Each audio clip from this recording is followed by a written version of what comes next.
Greetings, magical mavens. Earlier this month, I asked those of you guys who are subscribed to my newsletter what you need most right now, and I offered you guys a library of free resources on how to balance your life using the 5 elements. I asked you guys because it's so important to me that the content that I'm creating for you is actually genuinely helpful.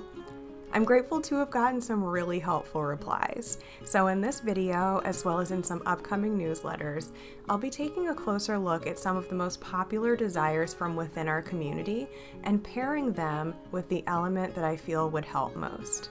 By the way, if you're not subscribed to the newsletter and you want to join, I've actually added that email to my automated welcome sequence. So even if you're just signing up now, within the next couple of weeks, you too will also have the opportunity to hit reply on that email and share your thoughts for upcoming content.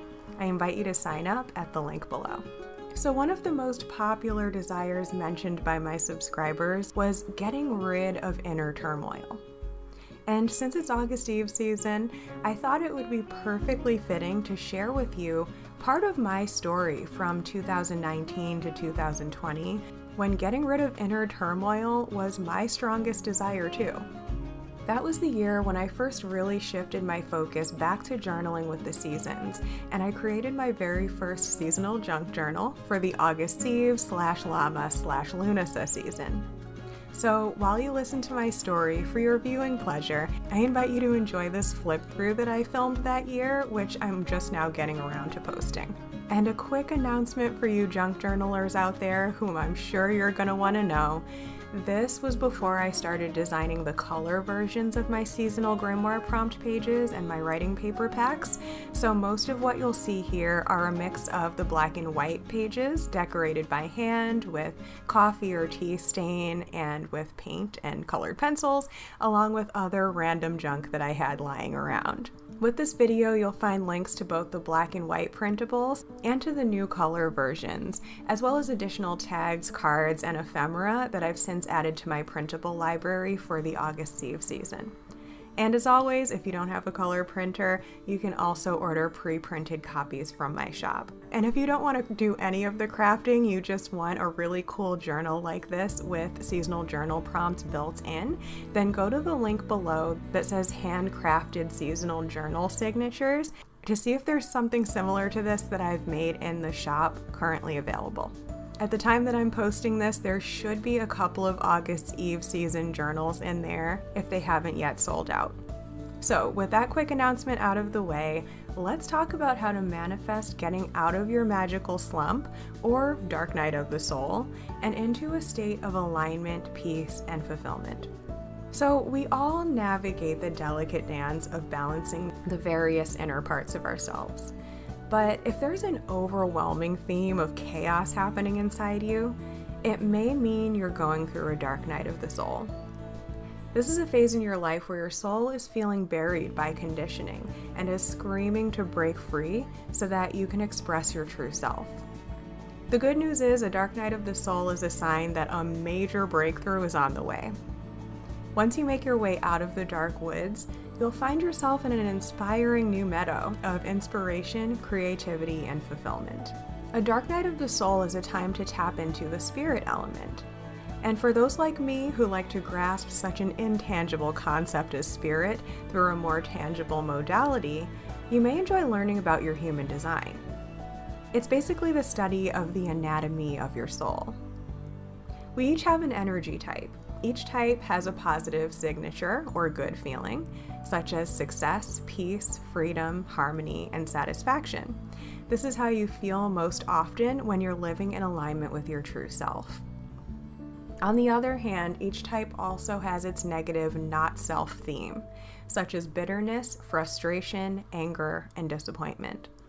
If these are the predominant feelings in your life right now, it's time to dig deeper and find out what your soul is really desiring.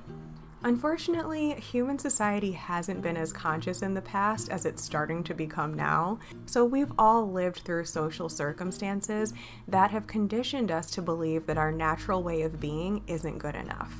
So chances are you've been conditioned to believe that things have to be difficult and you're stuck in a negative feedback loop. chronically experiencing your not-self theme is typically the result of conditioning that goes against your natural energy flow.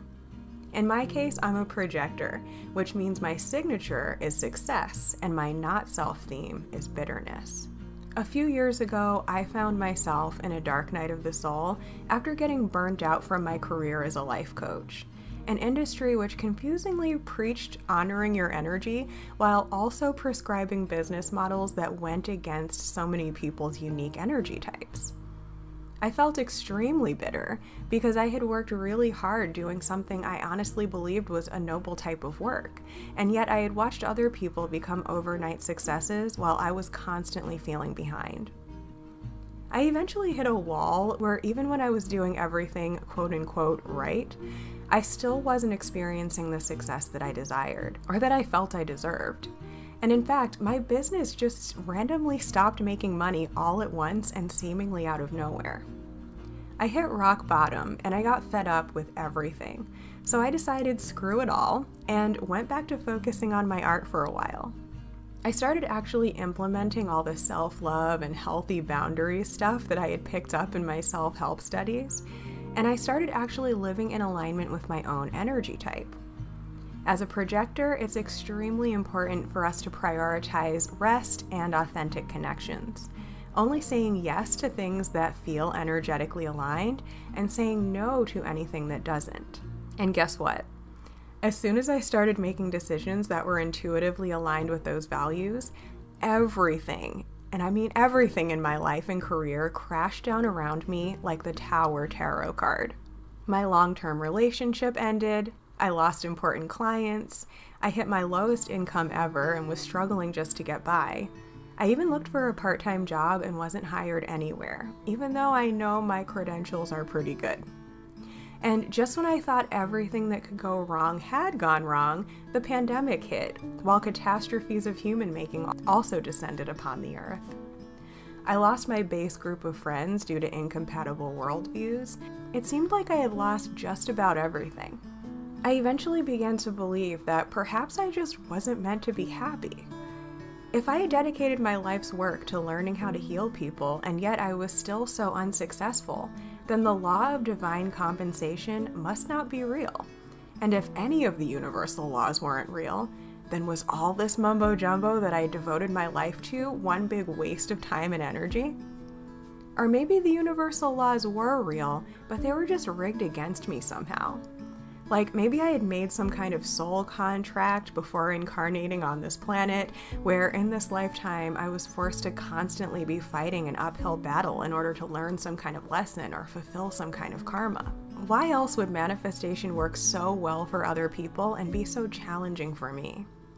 And if all these terrible things were happening in the world to innocent people and creatures and to Mother Earth, then why should I expect anything better for myself? These dark thoughts and hopeless feelings spiraled deeper and deeper until one day I just fell apart. Something someone had done had triggered me into a depressive episode, and even after the misunderstanding had been rectified, I found myself still endlessly crying and crawling in my skin. It was as if a lifetime's worth of pain and suffering were flooding out of me, disproportionately to the actual incident that had happened. But I had also recently learned that I'm an emotional authority according to human design, meaning that I always go through periodic mood swings. So this time, I decided to just go with it. Rather than trying to make myself feel better by stuffing the feelings back down, I instead recognized that eventually the feelings would pass. So why not let this just be one big shadow work session where I got to release as much as possible? I mindfully made a ritual out of feeling depressed. I gave myself permission to indulge in the wallowing of my sadness. I lit a candle, sat in the bath, and played sad emo music from my teen years as I poured my heart and soul out into the water through my tears. You know that thing we always hear about from meditation gurus? That the goal of mindfulness is to become the conscious, objective observer of our human thoughts and feelings? Well, that thing happened. It's like one part of me was 100% in the throes of an emotional tantrum, while the other part of me was 100% aware that this pain wasn't my true identity. This was just a shamanic ritual facilitated and curated by my higher self to purge out old energy. This was a temporary reliving of every past trauma in a chain of memories so that I could finally find closure and step into a new reality free from these chains. And when I got to the bottom of my very soul, I found at the very core of my being a genuine and unconditional spark of hope and love.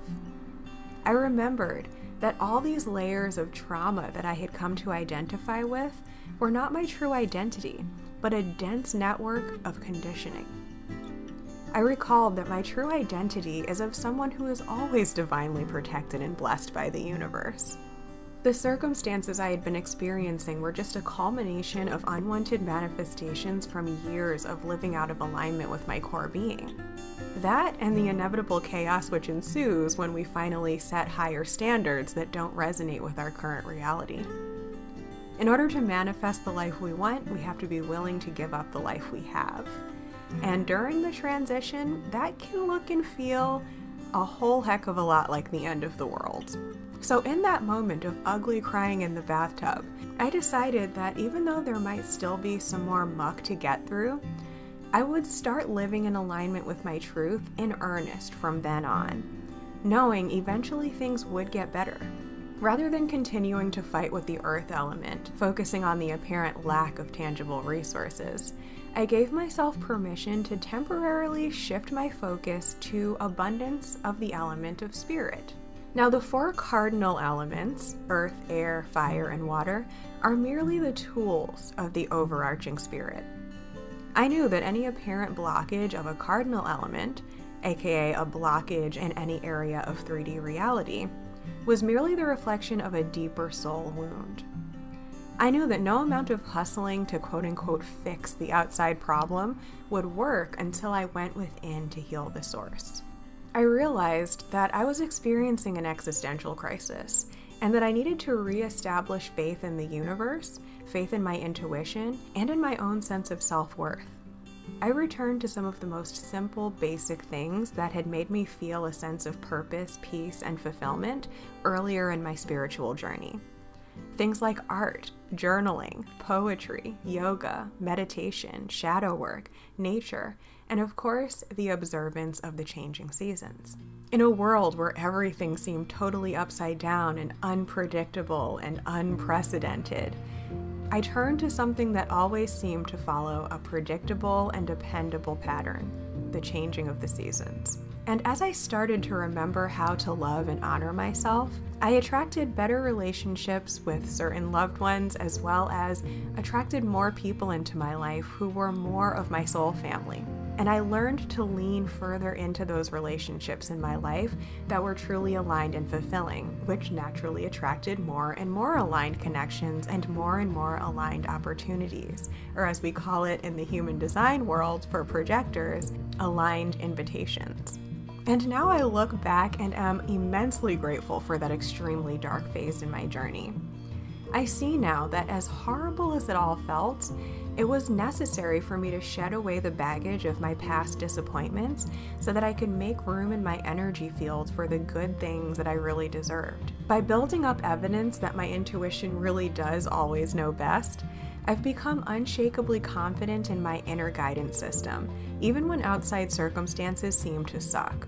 I've remembered that I am God, and that life is happening for me rather than to me. And once I had gotten my footing with the spirit element, it became easier to deal with the inevitable ups and downs of manifesting with the cardinal elements. Some apparent challenges simply began to melt away, while others have been more of a gradual healing process. But rather than letting those apparent setbacks spiral me into a pattern of existentialism or low self-worth, I've gotten better and better at not letting them get to me. Instead, I've learned to see all apparent challenges, not as obstacles, but as opportunities for growth.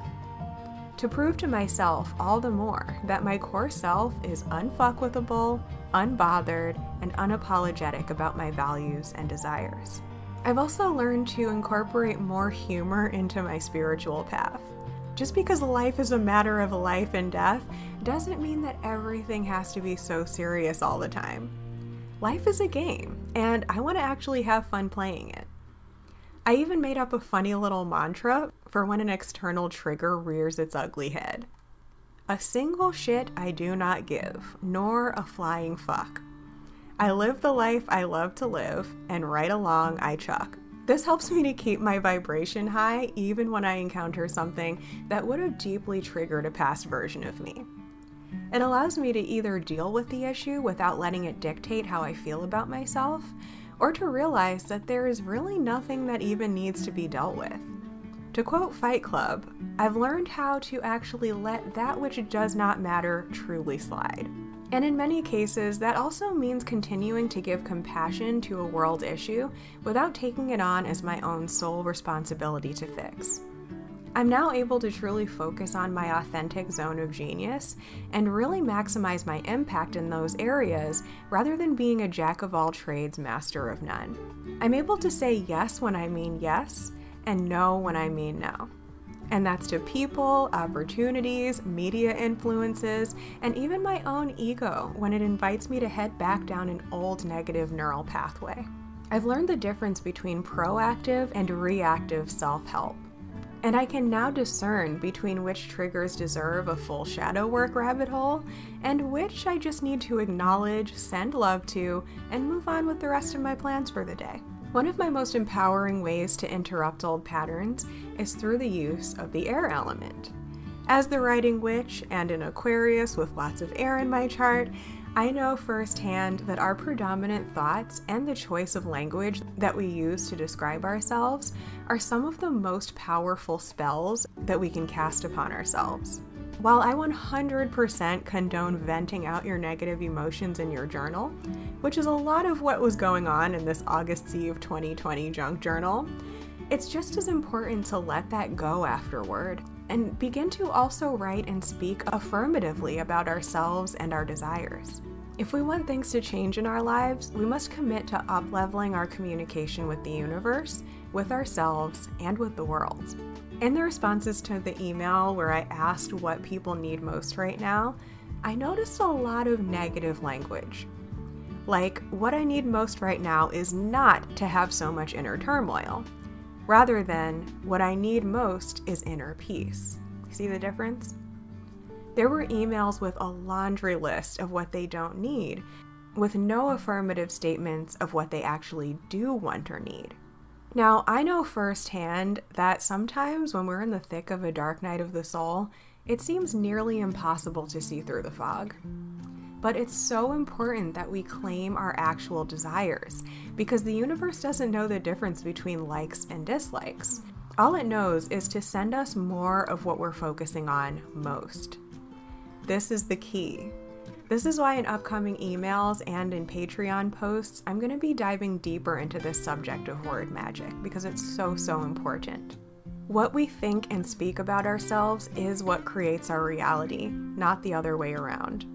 So one of the most helpful witchy practices that have helped me to shift from hot mess to grateful and blessed has been my habit of regularly responding to prompts related to seasons, moon phases, and elements. And even now that my life is filled with much more abundant blessings and much more self-confidence, I still keep that energy going and growing and flowing by continuing this practice. That's why this summer, around the 2-year anniversary of rediscovering my path of seasonal journaling, I've been inspired to restructure my Patreon to be centered around journal prompts and community discussion prompts. Now, every tier on my Patreon includes discussion prompts, some of which you can even respond to without a paid membership. But if you want to get the most out of this practice, either in your journal or through community discussion, or both, then I would love to invite you to join our Seasonal Living Challenge. Every season, we'll be holding a challenge for the 5 weeks surrounding the 8 Sabbats on the Wheel of the Year. These challenges are for the Grimoire Goodies tier, the Magical Mavens tier, and the Manifestation Magician tiers only. Every Wednesday for 5 weeks per Sabbat season, I'll be posting a prompt to help you maximize your fulfillment by harnessing the themes of the Sabbat. Patrons who post thoughtful responses to every discussion prompt this season will be entered to win really awesome prizes. The first prize is a tarot reading from me on the season ahead. The first prize winner, as well as 2 runners-up, will also be sent a package of journaling goodies from the Writing Witch shop. For the August Eve season, winners will be selected randomly by drawing names from a hat on August 17th, 2022. So the challenge prompts that I'll be posting for these tiers on Patreon are similar to the prompts included in my printable journaling pages. So I of course invite you to also write longer and more personal responses in your own grimoire and share your biggest takeaways on the challenge posts if you'd like to do it that way. Or if you're not a big journaler, you can even just join the Grimoire Goodies tier, which doesn't include the printable journal prompt pages, and you can just participate in the community discussion posts as your entry into the challenge. The Magical Mavens tier and the Manifestation Magicians tier will actually receive access to the seasonal printables once their first donation is received. I'll also be sending out an email to the eligible tiers each day of the challenge as a reminder to pop in and share your responses so you can stay on track easily. And of course, in honor of rediscovering my path around this time 2 years ago, our first challenge is for the August Eve season. I first announced it to my newsletter subscribers last month, and now I'm extending the invitation to you on YouTube. I'm so excited to get to know you better as we share our experiences with the seasons. And if you're seeing this a few days after the August Eve Sabbath, which tends to be celebrated around August 1st, be aware that my style of working with the seasons is to tap into these themes gradually over the course of quite a few weeks, which is why it's a 5-week challenge. And if you pop in anytime before August 17th, you'll have time to go ahead and respond to those prompts and be entered into the drawing on the 17th. So all the relevant links to sign up will be in the video description, and I'm excited to see you there. May we all have a blessed August Eve season, whether we're going through a great time in our lives or whether it happens to be a dark night of the soul. For more on the themes of this season, I invite you to check out this video right here. Thank you for being your magical self, and until next time, blessed be.